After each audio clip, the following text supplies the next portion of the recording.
En esta jornada vamos a tener ahora el tema trastornos hipertensivos del embarazo. Nuestro ponente será el doctor Mauricio Vides. El doctor Mauricio Vides es médico egresado de la Universidad Evangélica de El Salvador, ginecólogo, perinatólogo, ultrasonografista, graduado del Hospital Primero de Mayo del Seguro Social y actualmente se desempeña como médico de staff perinatólogo, ultrasonografista en el servicio de perinatología del Hospital Primero de Mayo del ICE. Invitamos al doctor Vides.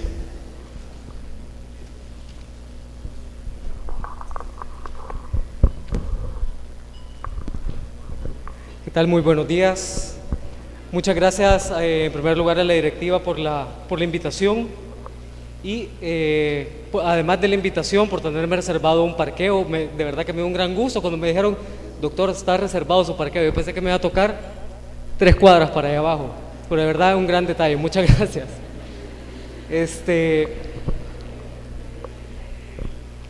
Vamos a seguir en la jornada y vamos a hablar acerca de este síndrome,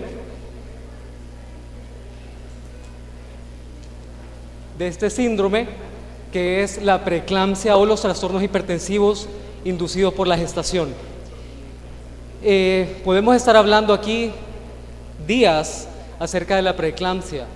Desgraciadamente solo tengo alrededor de 3 a 4 horas o 300 diapositivas para decírselos, así que hoy lo que he reservado este pequeño momento para hablar acerca de lo que hay en la actualidad, las últimas actualizaciones acerca de este síndrome y uno de los instrumentos más importantes que últimamente ha sacado actualizaciones es el Colegio Americano de Ginecología y Obstetras, que en el 2013 sacó estas guías de actualización y que puede ser ustedes bajados gratuitamente en la red.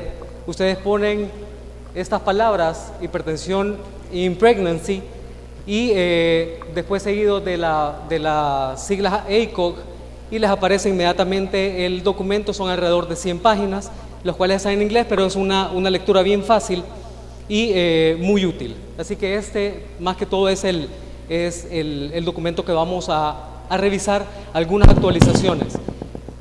Además me voy a detener un poco acerca de la hipertensión arterial crónica y embarazo, y además la preeclampsia sobreagregada a una hipertensión crónica ya establecida, porque son temas que en los congresos, en las clases, se pasan como abuelo de pájaro y uno dice: no, es que eso ya lo sé. Hay muchas cosas que se están haciendo que ya no se deberían de hacer, o hay otras cosas que no hacemos y que deberíamos de hacer. Así que para comenzar, los trastornos hipertensivos inducidos por el embarazo, como ustedes saben, complican bastante nuestra existencia como obstetras, y depende de la población, así va a ser la incidencia o prevalencia de la enfermedad. Se habla que en general en el mundo hay una incidencia de un 10% de los embarazos van a padecer de trastornos hipertensivos inducidos por la gestación, pero esto depende del grado de factores de riesgo de la población. Hablamos en pacientes que no tienen riesgo, en poblaciones sin riesgo, puede ser tan bajo como el 1% al 7%. Hay poblaciones con mayor riesgo que pueden ser desde el 15% hasta el 20% de riesgo de incidencia de preeclampsia. Así que depende de la población, del grado de factor de riesgo de la población. Pero en general se dice que la incidencia es del 10% en los embarazos. Como ustedes saben, es una de las causas principales de morbimortalidad perinatal. Se dice que hay de 50,000 a 60,000 muertes relacionadas al año alrededor del mundo, y estos trastornos son de los mayores contribuidores de partos prematuros en la actualidad. Han habido múltiples clasificaciones a lo largo de todos los años y se han ido cambiando, y no se han ido cambiando para para complicar más las cosas. Al contrario, se ha ido simplificando las clasificaciones. De las primeras clasificaciones que hizo el Colegio Americano fue en el 72. Ni pensaban en hacer yo todavía, pero era una clasificación bien para aprenderse, era súper complicada. Entonces eso se fue modificando y actualmente tenemos en el 2013 que solo hay 4 partes o 4 grupos. El primero, preeclampsia o eclampsia. Segundo, que es las pacientes con hipertensión crónica que se embarazan. El tercero es aquellas pacientes que tienen hipertensión crónica y que se les ha sobreagregado la preeclampsia. Y el cuarto grupo es una hipertensión gestacional, es decir, aquellas pacientes que no tienen una hipertensión crónica previa, pero que después de la segunda mitad del embarazo comienzan a tener hipertensión, pero sin proteinuria. Estas serían clasificadas como hipertensión gestacional. Así que una clasificación fácil de aprenderse. Preeclampsia es un síndrome que incluye el aparecimiento de hipertensión arterial en la segunda mitad del embarazo. Después de las 20 semanas, todo nuevo aparecimiento de hipertensión arterial debería de ser considerado, hasta de no demostrar lo contrario, como preeclampsia, y a menudo acompañada de proteinuria. Esta palabra es bien importante, a menudo, o sea, no siempre va a tener proteinuria para hacer preeclampsia. Es más, hasta ya en la clasificación se ha puesto entre paréntesis la proteinuria como método de diagnóstico, porque a menudo o en algunas ocasiones puede no estar presente la proteinuria. Y además acompañada de trastornos visuales, cefalea, dolor epigástrico y otras complicaciones tanto maternas como fetales que más adelante la vamos a ver. ¿Cómo vamos a hacer el diagnóstico? Existen criterios diagnósticos que también han ido cambiando. Yo me acuerdo cuando yo estaba sentado, igualmente como veo muchas caras jóvenes, sentado en las clases de ginecología, que nuestros maestros nos hablaban de la famosa tríada: hipertensión, proteinuria y edema. Y eso era una pregunta de cajón, que ya sabíamos que nos le iban a preguntar en las tutorías o en los exámenes, etc. Hoy en día esa tríada ya no existe más, porque se quitó el edema, pero eso fue hace bastante tiempo. Actualmente los criterios diagnósticos se relacionan siempre con la presión arterial. La presión arterial debe de ser la presión arterial sistólica mayor o igual a 140, la presión arterial diastólica mayor o igual a 90. Muy importante que debe de ser tomada al menos 4 horas en una paciente previamente normal y mayor de 20 semanas. Muchas veces esta parte de la clasificación se nos olvida, de los criterios se nos olvida y ya no lo tomamos en cuenta. Clasificamos una paciente como preeclampsia con la primera toma, y la paciente probablemente ha llegado, que se ha bajado de una coaster, de estar oyendo Maluma, que cualquiera se le va a subir la presión. La traen en un taxi, que ha venido a través del Citrams, etcétera, etcétera, etcétera. Viene sudada, viene cansada, la enfermera la trató mal el vigilante, la enfermera, etcétera, etcétera, etcétera. Entonces la señora viene agobiada, y lo primero que hacemos es tomarle la presión arterial, como creen que le va a salir la presión arterial. Entonces, esta parte de la definición se nos olvida. Debe de ser tomada por lo menos en 2 ocasiones con 4 horas en una paciente tranquila. Muy importante, la posición de la paciente debe estar en una paciente embarazada. La forma correcta de tomar la presión es sentada, recostada, en el brazo izquierdo a la altura, o sea, yo sé, este es el brazo izquierdo, el brazo izquierdo a la altura del corazón, y como les mencionaba, con una diferencia de 4 horas. Eso es con respecto a la presión arterial. O si no, una presión arterial mayor de 160 en la sistólica o mayor o igual a 110 en la diastólica, aquí la medición puede ser confirmada. No necesitamos 4 horas para confirmar una preeclampsia grave, porque eso sería ya una preeclampsia severa. Pero sí, la medición debería de ser confirmada en un intervalo corto de tiempo para volver a clasificar a la paciente.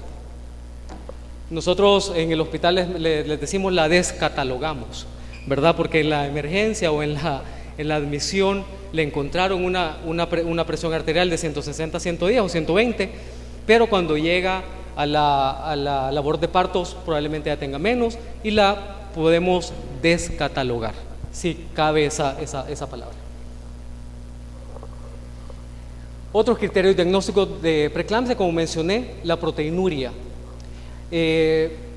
Antes se hablaba que para considerar la preeclampsia severa tenía que tener 5 gramos de proteínas en orina de 24 horas, después la bajaron en algunos a 2 gramos de proteínas en 24 horas. Actualmente ese criterio ya no se toma así tan literalmente, según el Colegio Americano de Ginecólogos y Obstetras, y es más, ya no se ocupa para tomar decisiones, tanto la cantidad de proteínas o el aumento de la cantidad de proteínas para tomar una decisión.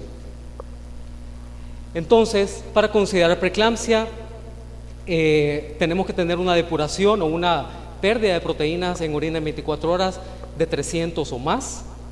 Rangos menores de 300 se pueden considerar normales en el embarazo, y o si no, la tira reactiva de Lapstick, que se ocupan tanto en nuestras emergencias o en la consulta de las unidades de salud. Esto nada más debe de ser usado si los otros métodos, si este método cuantitativo no está disponible. Si ese método cuantitativo está disponible, esto no tendría que tener ningún valor. Como mencioné, puede haber casos en los cuales no hay proteinuria, pero con la presencia de alguno de estos ya se considera preeclampsia. Criterio de trombocitopenia: acordémonos de que existe la trombocitopenia incidental del embarazo, que es la causa más frecuente de plaquetopenia durante el embarazo. ¿Qué es la trombocitopenia incidental del embarazo? Es nada más esa trombocitopenia ¿cómo se llama? ¿Qué? Eso. Que se diluye las cantidades de plaquetas por el aumento del volumen sanguíneo, y pues el recuento plaquetario puede bajar por niveles abajo de los 150,000 y todavía ser normal. 120,000, 125,000 en una paciente embarazada con o sin ningún otro síntoma es completamente normal. Así que el criterio es que la trombocitopenia debe ser abajo de 100,000. Otro criterio es la falla renal, un aumento de la creatinina por arriba de 1.1, alteración de las enzimas hepáticas, pero no cualquier alteración, sino que las enzimas hepáticas, tanto la transaminasa, la TGO como la TGP, debe de ser alterada por lo menos en el doble de sus niveles normales. El aparecimiento de edema pulmonar y los síntomas que ya mencioné: cefalea, epigastralgia y los trastornos visuales. ¿Cuándo la vamos a considerar preeclampsia severa?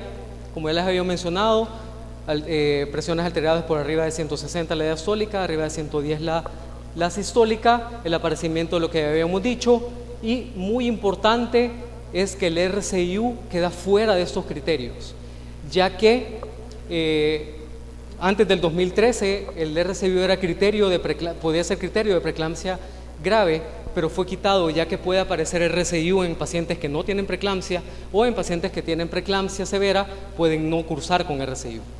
Así que ya queda fuera de los criterios. Se han escrito montones de páginas acerca de la fisiopatología. No los voy a dormir, ¿verdad? Tratando de explicar algo que todavía no se ha dilucidado a ciencia cierta. sino que voy a tratar de explicarles así, abuelo de pájaro, lo que en la actualidad existe. No ha cambiado mucho, pero ¿qué es lo que se da en la preeclampsia? Sabemos que durante la gestación normal, durante las primeras semanas, alrededor de la semana 10 a la 12, se termina la primera oleada de invasión trofoblástica. Y la segunda oleada termina alrededor de la semana 22 a la 24. ¿Qué es esto? Es una invasión, esto es en el embarazo normal, esto es una vellosidad corial en la cual el trofoblasto empieza a invadir las células, las arterias espiraladas a nivel de la decidua. Esto lo hace para convertir los sistemas arteriales, que son en ese momento son bien delgaditos, bien socados, por así decirle, en los cuales la resistencia vascular a ese nivel está bien aumentada sin embarazo. Sin embarazo, ese sistema hay un bajo flujo, porque no se necesita tanta sangre. Pero al tener un individuo, un pasajero ahí adentro, el cual necesita que le llegue el nutrientes, oxígeno, etcétera, etcétera, para hacerlo crecer y desarrollarse, normalmente Dios puso un sistema que es que las células trofoblásticas empiezan a invadir ese sistema de alta presión y lo empieza a aflojar, ¿verdad? Y lo empieza a dilatar para que aumente el flujo y disminuya la resistencia.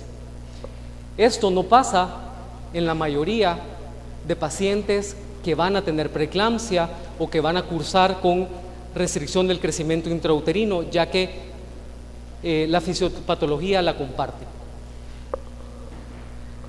Nuevamente, prácticamente es lo mismo. Eso es una arteria espiralada normal sin embarazo, que les mencioné, bien socadita, de alta resistencia y poco flujo, y se convierte en una arteria con flujo aumentado y disminución de la resistencia. Y esta es una que se queda corta y que puede cursar con preeclampsia o RCIO. Las teorías por las cuales se da la preeclampsia se han quedado nada más en eso, en hipótesis, en teorías. Y se ha asociado con factores genéticos, con factores inmunológicos, factores de riesgo, así como estaba mencionando la doctora Duriarte. Esto hace que la paciente tenga riesgo o mayor probabilidad de una mala placentación, de una mala invasión trofoblástica que habíamos mencionado. ¿Qué da la mala invasión trofoblástica? Una hipoxia y una isquemia a nivel trofoblástico, lo cual va a hacer un desbalance entre grupos de sustancias. Unas sustancias que son proangiogénicas y otras sustancias que son antiangiogénicas. Las proangiogénicas en las pacientes normales van a estar aumentadas, pero en las pacientes que les va a dar preeclampsia, esto es bien importante y ya lo vamos a ver más adelante por cuál es la importancia. Y para que se fijen esos nombres, ya que se están ocupando como biomarcadores para la predicción de preeclampsia, o está en estudio por lo menos. Entonces estas sustancias que son proangiogénicas disminuyen y estas antiangiogénicas aumentan. ¿Cuáles son los más importantes proangiogénicos? El factor de crecimiento endotelial y el factor de crecimiento placentario. Esas disminuyen durante las pacientes que van a hacer preeclampsia, y los factores antiangiogénicos van a aumentar. Los más importantes es la endoglina soluble y este de aquí arribita, que es el SFLT-1, que el nombre es bien enredado, así que no me lo van a preguntar, más adelante sale escrito. Pero eso es lo importante, que hay dos grupos de sustancias que hay un desbalance. Esto va a resultar en una disfunción endotelial, que es la parte final de la fisiopatología de la enfermedad, una disfunción endotelial a nivel sistémico. Al tener una disfunción endotelial a nivel sistémico, nos va a dar ya las manifestaciones clínicas, tanto a nivel maternas como fetales. Entonces, lo que desearíamos es poder predecir las pacientes que les va a dar preeclampsia, a las que no les va a dar preeclampsia. Eso sería lo ideal. Podemos. En la actualidad, en realidad no existe ningún test que sea accesible para predecir la paciente que va a desarrollar preeclampsia o no la va a desarrollar, ya que una buena prueba de detección debe ser buena, bonita, barata, debe ser accesible para toda la población, fácil de desarrollar. O sea, todo lo bueno no existe, desgraciadamente. Y una de las causas por las cuales no existe es de que la incidencia en la población en general, como les había mencionado, es bien baja. La población de bajo riesgo puede ser del 1 al 7%, entonces la prevalencia es baja. Por lo tanto, es muy costoso hacer test a toda la población. Pero una de las formas mucho más baratas, sencilla, aplicable, la tenemos nosotros, y es, como decía la doctora de Uriarte, es la historia clínica y la detección de los factores de riesgo. Y lo que tenemos que conocer, debemos de tenerlo en cuenta, cuáles son los factores de riesgo que puede tener la paciente. El factor más importante para predecir a aquella paciente o para encajonar a aquella paciente que puede tener preeclampsia o no, es la preeclampsia previa. Si ustedes ven, el riesgo relativo casi sube a más de 7 veces la probabilidad de volver a padecer preeclampsia, y más a aquellas pacientes que es una preeclampsia grave de inicio temprano, es decir, antes de la semana 34. Ese es el más fuerte factor de riesgo asociado a preeclampsia. Los otros son enfermedades autoinmunes, lupus eritematoso sistémico de la cabeza, síndrome de antifosfolípidos, nuliparidad, edad en los extremos de la vida, hipertensión previa al embarazo, diabetes, como ya había mencionado la doctora, etcétera, etcétera. Entonces, este cuadrito deberíamos de tenerlo grabado en nuestra mente. Y el otro que no sale aquí es el aumento en el índice de masa corporal, ¿verdad? Esas pacientes con sobrepeso u obesidad tienen aumentado hasta 3 veces el riesgo de padecer preeclampsia. Hay muchas pruebas en investigación actualmente que yo les había mencionado, que quieren clasificarlos como biomarcadores para la detección o la predicción de preeclampsia en aquellas pacientes que pueden padecer la enfermedad. Y esos son los factores angiogénicos y antiangiogénicos, como ya había mencionado, y que pueden ser llamados potenciales biomarcadores. Lo importante es que pueden preceder la elevación o la disminución varias semanas antes del aparecimiento de preeclampsia o de la proteinuria. Ya les había mencionado el factor de crecimiento endotelial, el factor de crecimiento placentario, los factores antiangiogénicos que disminuyen. Les había mencionado la endoglina soluble, y que les dije que es bien largo el nombre y que he tratado de aprendérmelo miles de veces y se me olvida al minuto haberlo leído. Pero uno de los factores o de los test que más se ha utilizado, que más se ha investigado y que lo tenemos a la mano, es la medición de la arteria uterina, de la medición de la forma de la onda de la velocimetría Doppler de la arteria uterina. ¿Por qué se ha utilizado o por qué se sigue utilizando? Porque está accesible, se hace con ultrasonido, no es invasivo, es fácil de realizar y ha tenido resultados controvertidos, unos dicen que sí, otros dicen que no. A veces el péndulo viene hacia el lado de que sí sirve, a veces el péndulo se regresa al lado de que no sirve, pero ¿qué hay en la actualidad? Tenemos que conocer cuál es la fisiología normal en un embarazo normal. Es que la arteria uterina se va a convertir, como ya les había mencionado, en un sistema de baja resistencia y un flujo abundante de sangre, en la cual se va a ver reflejado en una onda muy parecida a la arteria umbilical en el tercer trimestre. Tenemos una diástole muy gruesa, lo cual refleja un flujo abundante y baja resistencia. Eso es una arteria uterina normal. Y esta es una arteria uterina patológica. Un pico sistólico elevado, un notch o una muesca protodiastólica y una diástole muy baja, lo cual significa un sistema de alta resistencia y bajo flujo. Esto es cuando está alterada la arteria uterina. Ha demostrado ser útil para la detección de pacientes con riesgo elevado de preeclampsia y de RCIO.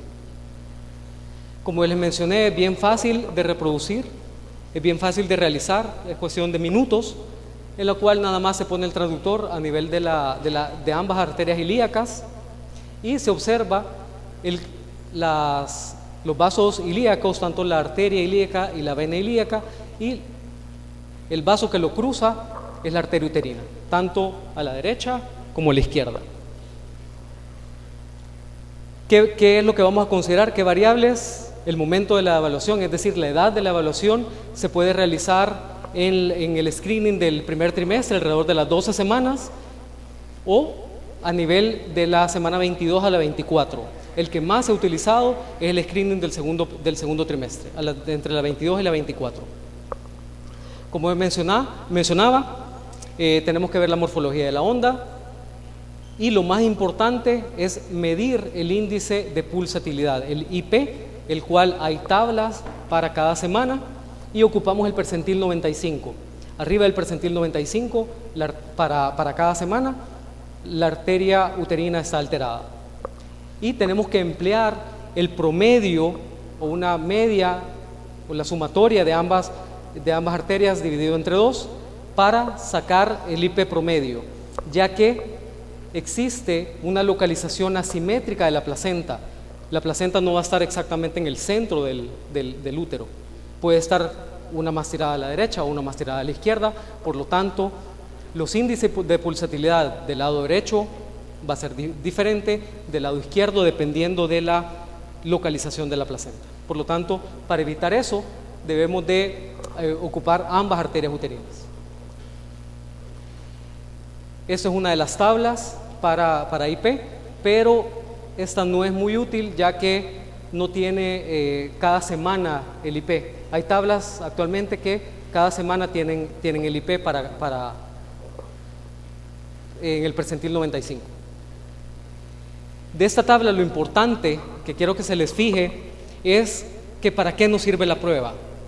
La prueba tiene una alta especificidad,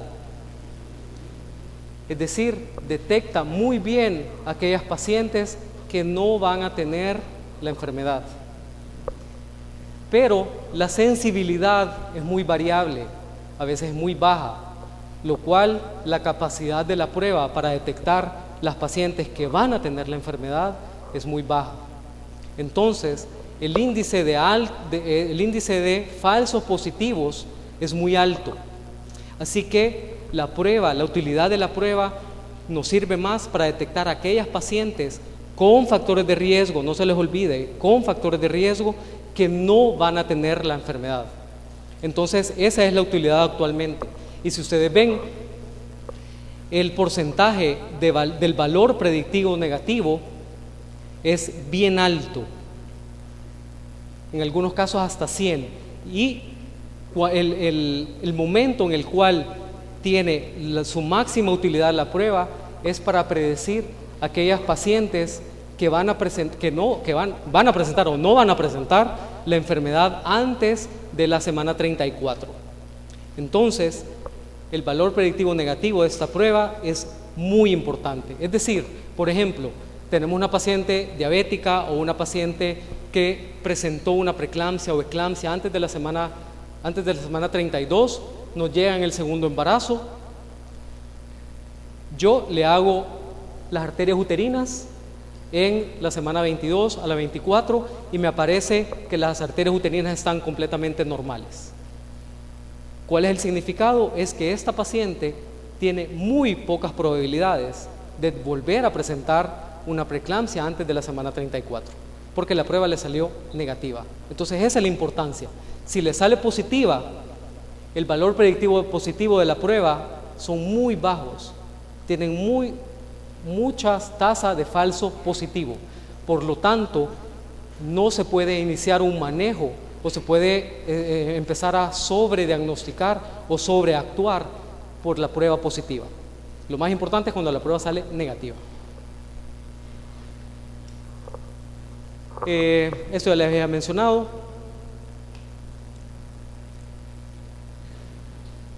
Actualmente lo que se quiere o lo que se está utilizando, se quiere empezar a utilizar, es la combinación de tanto de los biomarcadores como de la arteria uterina, lo cual aumenta el rango de sensibilidad y especificidad para la prueba, disminuyendo la tasa de falsos positivos. ¿Qué hay para el futuro? Como decía, los biomarcadores y esta prueba, en la cual desde hace más o menos quizás 10 años para acá, se empezó a utilizar la prueba para detectar el sexo fetal, ¿verdad? En un screening del primer trimestre, a las 11 a las 13 semanas, se le saca sangre a la mamá y se mide el DNA fetal, ¿verdad? En aquellas células que logran colarse a la circulación materna y se detecta el sexo, ¿verdad? Si alguien quiere a las 11, 13 semanas, porque le van a hacer un baby shower al día siguiente, ya pueden saber cuál es el sexo del bebé, ¿verdad? Con un módico precio, por cierto. Pero, aparte de eso, la prueba sirve para detectar cromosomopatías. Como mencioné, detecta el DNA fetal libre en la sangre de la mamá y se puede detectar riesgo de síndrome de Down, trisomía 18, etcétera, etcétera, etcétera. Eso se hace desde hace alrededor de 10 años para acá.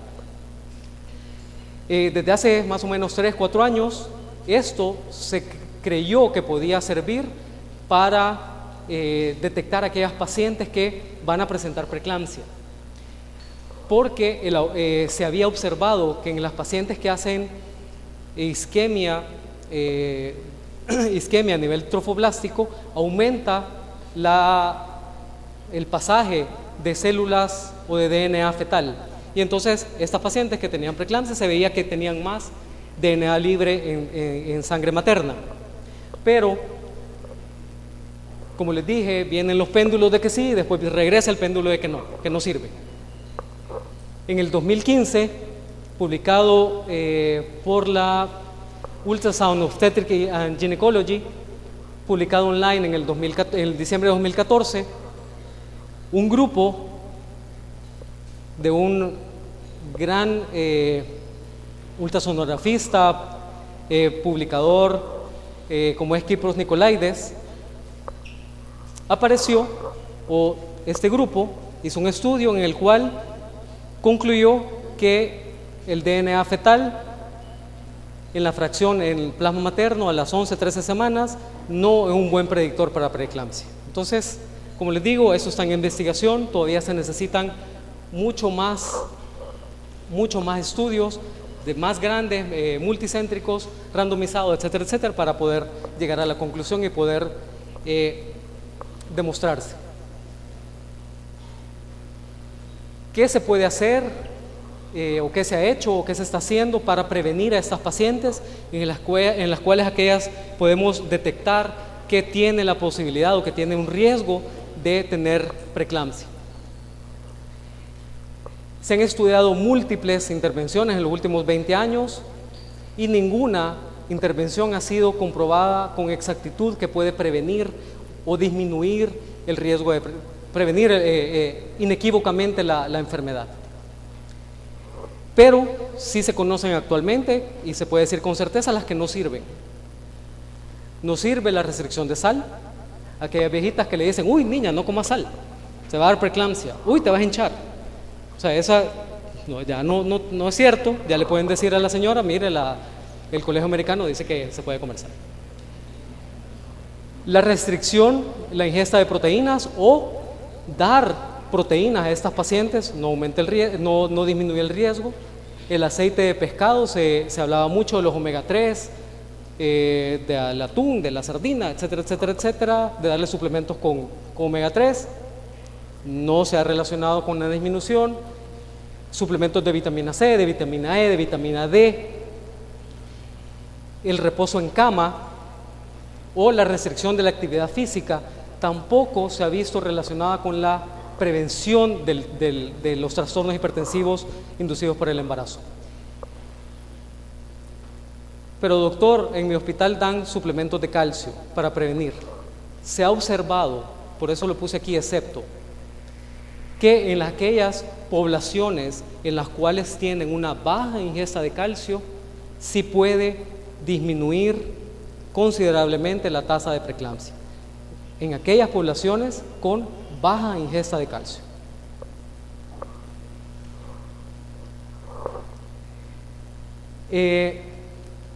Para pacientes con historia clínica, esto es bien importante, de parto prematuro, yo les había mencionado cuál es el factor de riesgo más importante. Aquellas pacientes con antecedente de preeclampsia grave antes de la semana 34, hay una recomendación, el cual se inicie aspirina a dosis baja de 60 a 80, nosotros tenemos de 100, para la prevención de la preeclampsia, pero no es a cualquier tiempo del embarazo. Ya después de las 24 semanas, 28 semanas que le vamos a dar aspirina, no sirve de nada, ¿verdad? El inicio ideal es a finales del primer trimestre o inicios del segundo trimestre a más tardar. Estamos hablando de una ventana que puede ser entre las 12 semanas a las 15 semanas para iniciar aspirina. Es decir, que la detección por historia clínica es muy importante para disminuir el riesgo de preeclampsia. Este cuadro está cargado, pero lo único que quiero que se fijen es en estos dos de aquí. En pacientes con riesgo de preeclampsia, estas son poblaciones de riesgo, es decir, que tienen casi un 20% de probabilidad de tener preeclampsia, que se les da aspirina, y esas son poblaciones de riesgo moderado o riesgo bajo de padecer preeclampsia. Solo un 2% en poblaciones de riesgo se les dio aspirina. ¿Y qué resultó? Que el número necesario a tratar en poblaciones de bajo riesgo es de 500 para prevenir una preeclampsia. Es decir, tenemos que darle a 500 pacientes una aspirina todos los días a partir del inicio del segundo trimestre para prevenir una preeclampsia. ¿Vale la pena? O en aquellas pacientes con alto riesgo de preeclampsia, poblaciones de alto riesgo de preeclampsia, el número necesario a tratar fue 56. Otra vez, le damos 56 pacientes, le damos aspirina todo el embarazo para prevenir una preeclampsia. Suena más lógico que darle a 500, ¿verdad? Por lo tanto, escoger a la población de riesgo es muy importante.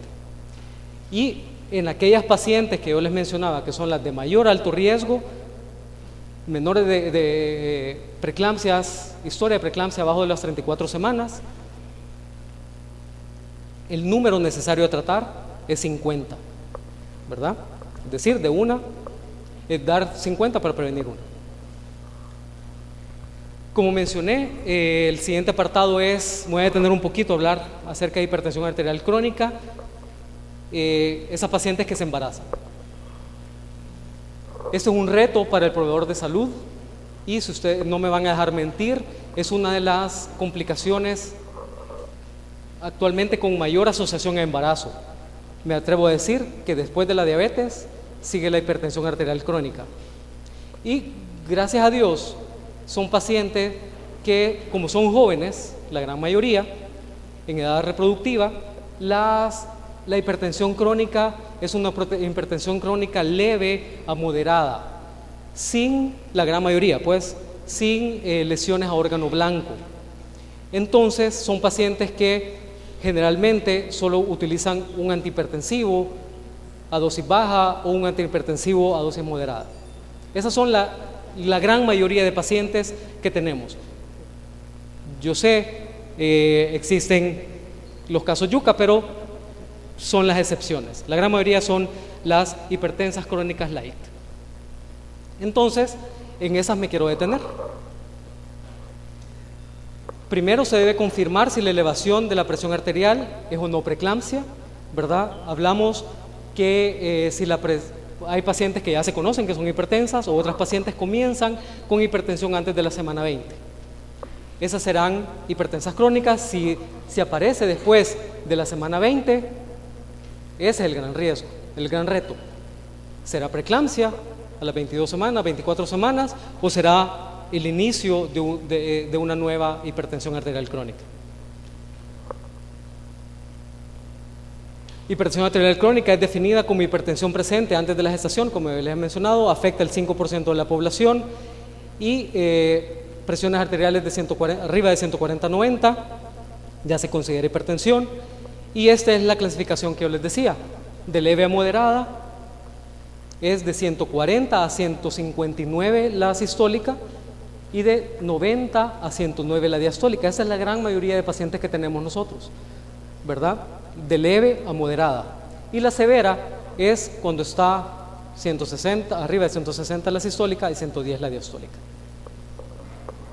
Entonces eso es muy importante, clasificarlas de leve a moderada o severa. Estoy hablando de hipertensión arterial crónica. No quiero que me vayan a andar diciendo, el doctor Vides dijo que había preeclampsia moderada. No, estoy hablando de hipertensión arterial crónica. Como ya les había mencionado, existen dos tipos. Aquella paciente, o pueden existir dos tipos de pacientes: la que ya conocemos, historia previa, o la que presenta hipertensión durante la primera mitad del embarazo. Y el gran reto es la que yo les decía, aquella que comienza en la segunda mitad del embarazo o en el tercer trimestre. Estas generalmente son diagnosticadas como preeclampsia, ya que más vale pecar de exagerado en este caso, ¿verdad? De mal pensado. Es mejor pensar que es una preeclampsia, ya que si no tenemos cómo hacer el diagnóstico diferencial. Entonces la gran mayoría van a ser diagnosticadas como preeclampsia o hipertensión gestacional, dependiendo de la aparición o no de proteinuria. Pero la clasificación tendrá que realizarse, o la reclasificación tendrá que realizarse en el posparto. Si la presión arterial persiste por más de 12 semanas, será clasificado como hipertensa crónica. Si en menos de 12 semanas la presión arterial vuelve a la normalidad, probablemente haya sido un trastorno hipertensivo inducido por la gestación. Muy importante, en aquellas pacientes que ya conocen que son hipertensas, deberían tener una consejería preconcepcional. Esto sería lo ideal, que la paciente ya hipertensa, que se va a embarazar, llegue al ginecólogo y le diga: doctor, me quiero embarazar, ayúdeme. O sea, llévame el control, pues, no.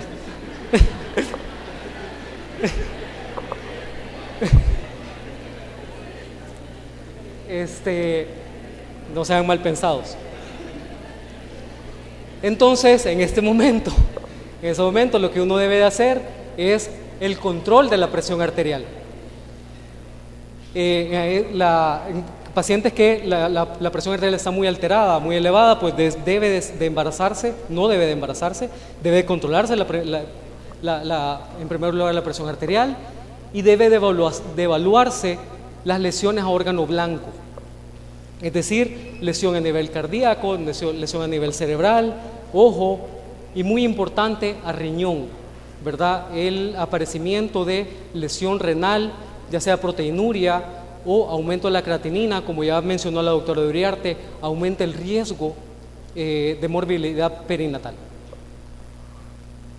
Y además el asesoramiento de los medicamentos, es decir, aquellas pacientes que tienen medicamentos que no se pueden utilizar en el embarazo, a la cabeza, los inhibidores de la ECA, se deben de cambiar antes de que la paciente se embarace. Eso sería lo ideal, ¿verdad? Eso ocurre casi en el 99% de los casos aquí en El Salvador. No se recomienda que durante el embarazo una dieta extremadamente baja en sodio, o sea, sí se le puede disminuir un poco la ingesta de sodio, pero no es que no pueda comer sodio. Y tampoco se debe de decirle a la paciente que se pierda peso durante el embarazo. Y el ejercicio moderado puede ser continuado en aquellas pacientes que usualmente ya practican algún deporte o que practican una actividad física, pues se debe de incentivar a que seguir con el ejercicio. El tratamiento farmacológico. Aquí es por eso que me quería detener, ya que los internistas o los cardiólogos dan medicamento a las personas hipertensas, ya sean hombres o mujeres, embarazadas o no embarazadas, para prevenir las lesiones a largo plazo de órgano blanco. Para eso es el objeto de dar el medicamento en las no embarazadas, pero el tratamiento durante el embarazo está enfocado en otra cosa. Además, está enfocado en prevenir las complicaciones agudas de la mamá y minimizar los riesgos al feto atribuibles a la hipertensión, a la enfermedad vascular y los posibles efectos de la medicación antihipertensiva. Esto es muy importante porque se nos olvida que la paciente está tomando nifedipina, está tomando alfa-metildopa, y como en la mayoría no les pasa nada, se nos olvida y lo damos a placer. Pero estos medicamentos pueden disminuir la perfusión útero-placentaria, dando resultados deleterios en el recién nacido. Por lo tanto, prevenir las complicaciones cardiovasculares a largo plazo, aquellas que yo les mencionaba, insuficiencia renal, infarto agudo del miocardio, accidentes cerebrovasculares, no nos interesa a nosotros. Ahí dejémoslo a los internistas. A nosotros nos interesa, nuestra preocupación primaria es evitar las complicaciones agudas y evitar las complicaciones al recién nacido al feto, durante el embarazo. Esta es nuestro objetivo. ¿Por qué menciono esto? Porque en estas pacientes que tienen hipertensión arterial leve, no está indicado o no está recomendado dar tratamiento. Es decir, se puede suspender la medicación en la gran mayoría de estas pacientes. Antes de que me empiezan a tirar piedras y empiezan a linchar aquí públicamente, ahí en la plaza, acuérdense cuál es la fisiología normal del embarazo. Disminuye la resistencia vascular periférica. Entonces, en la gran mayoría de pacientes, la presión arterial baja. Esas pacientes, ¿por qué se andan desmayando en los buses? ¿Por qué en la novela lo primero que pasa es que se desmayan y dicen, está embarazada? ¿Verdad? La actriz de la novela. Se les baja la presión, se desmaya, ¿verdad? Entonces, eso mismo pasa en esas pacientes que tienen hipertensión arterial crónica. Se les baja la presión arterial y en los primeros meses del embarazo, en el primer trimestre, segundo trimestre, la presión arterial va bajando, va bajando, va bajando. Y ya al final del segundo trimestre se empieza a normalizar y en el tercer trimestre se les puede subir un poquito. Esas son la gran mayoría de pacientes. Entonces, ¿por qué darles Aldomet a todas? Media tabletita al día. Eso es nada más para sentirnos que el ginecólogo se sienta bien que le está dando algo a la paciente. Pero realmente le va a servir a la paciente. Si tienen 110/70 de presión, ¿creen ustedes que le va a servir? Yo les dije, no me vayan a linchar antes de tiempo, ¿verdad? Y no solo lo digo yo, ¿verdad? Esta publicación en la base de datos Cochrane lo menciona. Eso fue publicado en febrero de 2014 y hay un montón, ¿verdad? Eso es de los más recientes que encontré, pero de esto hay un montón, ¿verdad? Que no había evidencia suficiente que mostrara que el tratamiento antihipertensivo en aquellas pacientes con hipertensión arterial crónica de leve a moderada sin daño a órgano blanco, no hay evidencia que recomiende, que sirve dar medicamentos. Pero doctor, le va a dar preeclampsia. Si no le da medicamentos, le va a dar preeclampsia. ¿Verdad que eso es uno de las razones que ocupamos nosotros? ¿Sí o no? ¿Están dormidos todos o?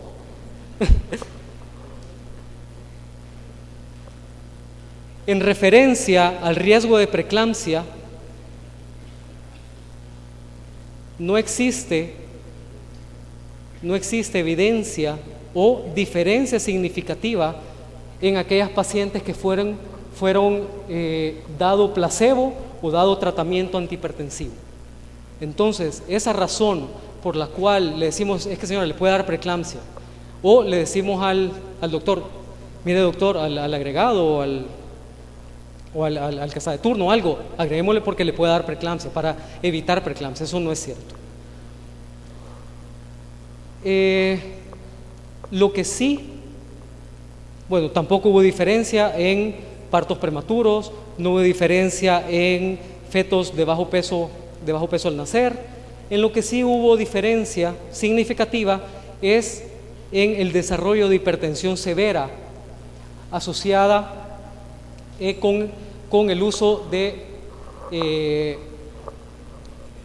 medicamentos antihipertensivos. Es decir, eso sí es lo único que protegeríamos, que en aquellas pacientes que se utilizó fue menos frecuente que se le elevara la presión arterial durante el embarazo. Pero eso no hace valer la pena el riesgo tanto materno como fetal de darle antihipertensivos. ¿De acuerdo? Así que, recomendaciones del Colegio Americano: el tratamiento farmacológico es recomendado únicamente para aquellas embarazadas con elevaciones persistentes de la presión arterial sistólica de 160 o diastólicas mayores a 105. En estas pacientes o en aquellas pacientes, cualquier paciente hipertensa crónica con daño a órgano blanco. Es decir, por ejemplo, aquellas pacientes que tienen hipertensión y daño renal, por ejemplo, en esas sí hay que seguir con el medicamento antihipertensivo. En pacientes con hipertensión arterial crónica leve a moderada, se sugiere no se administre tratamiento farmacológico. Pero realmente, ¿cuál es el verdadero dolor de cabeza?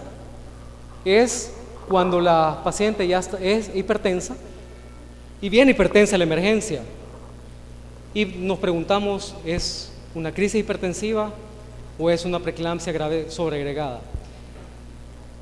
Veo muchas caras conocidas, nuevas, ¿verdad? Estudiantes en pregrado y en posgrado, y me gustaría que se llevaran, una de las cosas que me gustaría que se llevaran de esta ponencia es que esas pacientes que son hipertensas crónicas, que les llegan a sus manos el control prenatal, lo primero que deben de hacer ustedes, además de saludarlas, verlas a la cara, es cuando estén llenando los boletos de laboratorio, no se les olvide dejar una depuración de creatinina y proteínas en orina 24 horas en la primera consulta, para tener de base, para tener el conocimiento de cómo está la proteinuria en esta paciente. No es lo mismo ya conocer el nivel de proteinuria que tiene estas pacientes antes de embarazarse durante el primer trimestre, que venir a preguntarse en una proteinuria a las 28 semanas que le sale de 400, de 500, de 600. ¿Ya tenía proteinuria esa paciente? No sabemos, no le dejaron en el control prenatal. Entonces, ¿qué será? Por eso es que les decía que es un gran dolor de cabeza, y eso no lo podemos ahorrar dejando proteinuria.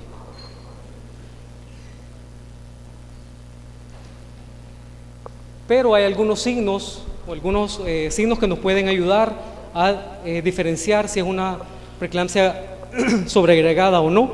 Aquellos incrementos súbitos de la presión arterial, en una paciente que estaba bien controlada. Puede ser preeclampsia sobreagregada o en aquellas pacientes que está ingresada y que le ponemos 1, 2, 3 antihipertensivos, dosis plena de antihipertensivos, continúa 160, 110, lo más seguro es que sea una preeclampsia grave sobreagregada. El aparecimiento de proteinuria, como ya les decía, o el aumento súbito de la proteinuria, ya conociendo una depuración basal. Cuando hay trombocitopenia, cuando hay elevación al doble de las transaminasas, si hay edema pulmonar y la persistencia de síntomas y el nuevo aparecimiento o empeoramiento de las pruebas renales. Ya casi para finalizar, el tratamiento de la preeclampsia, no me voy a detener en el sulfato de magnesio, en la hidralazina, porque eso ya lo conocemos, eso no ha cambiado y eso sigue y va a seguir por los siglos de los siglos, ¿verdad? Porque nada ha desbancado al sulfato de magnesio como, ¿cómo se dice? Para prevenir el aparecimiento de convulsiones eclámpticas, y nada desplazado de la hidralazina y el labetalol para disminuir el control de la presión arterial durante la preeclampsia. Así que no me quiero detener mucho, ya sabemos, a las 37 semanas preeclampsia para afuera. El parto debe ser según las condiciones obstétricas, no hay indicación de cesárea.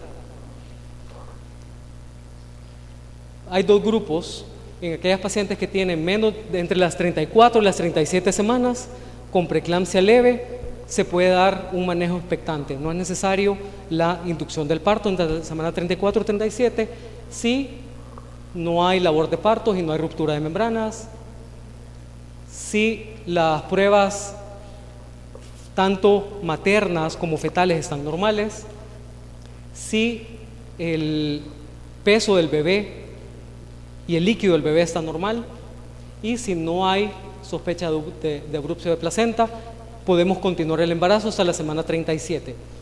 Alguno de los aparecimientos de alguno de estos indica el parto.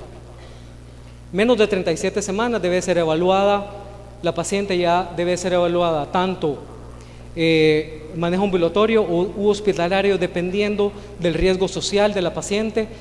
Si la paciente vive lejos, obviamente no le vamos a dar el alta. Si vive cerca, si es accesible, etcétera, etcétera, eso lo vamos a es personal, ¿verdad? Y se debe estar evaluando por lo menos 2 veces a la semana, perdón, la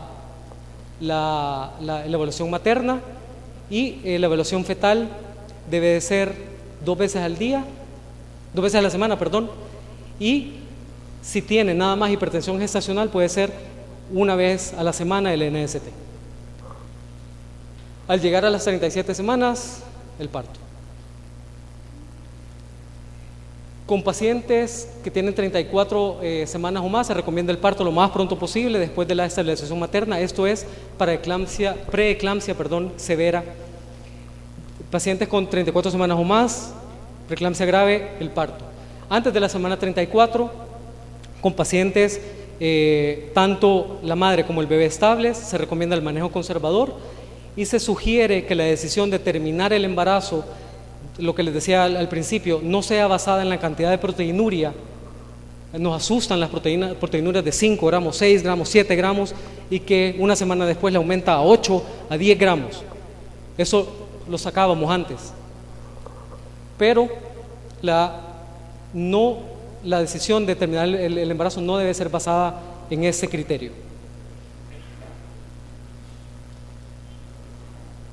Ya faltan 2 diapositivas nada más. Solo el manejo conservador de la preeclampsia grave, lejos del término, está indicado todavía.